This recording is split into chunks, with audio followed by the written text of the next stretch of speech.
Hola amigos, nuevamente explicando las funciones que tiene nuestro teclado PCR SX700 de Yamaha. Descubrí algo muy padre en los sonidos o en las voces, ¿no? Aquí tenemos nuestra sección de voces para escoger lo que queramos. Por ejemplo, voy a poner un órgano.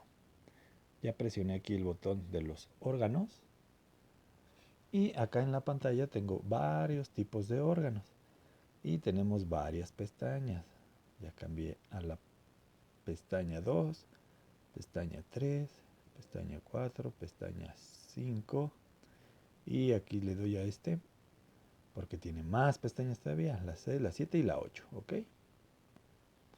Pero fíjense qué padre. Voy a escoger uno al azar. Vamos a escoger este,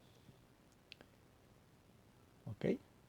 Para saber cómo suena este sonido, aparte de que yo lo toque aquí, este teclado maravilloso tiene esto que dice demo. Si yo lo presiono, voy a escuchar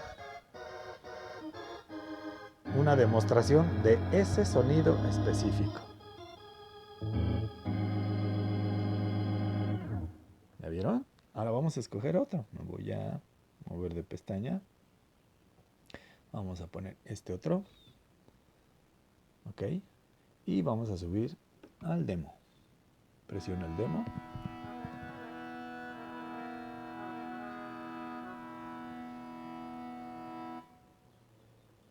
Ahora voy a escoger otro que está más arriba. Este full rock. Y le presiono aquí el demo.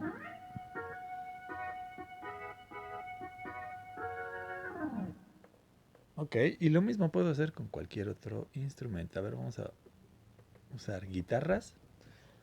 Me vengo a la pantalla. Vamos a escoger esta de street guitarra o guitarra de la calle. Y vamos a presionar el demo.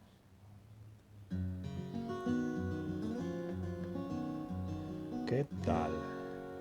Y nos hace una pequeñita demostración de cómo suena ese instrumento. Y así pueden con cualquier instrumento.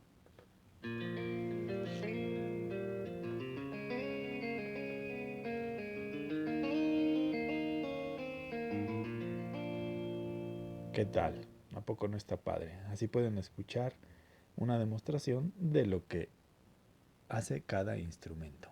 Espero que les haya gustado. Hasta la próxima.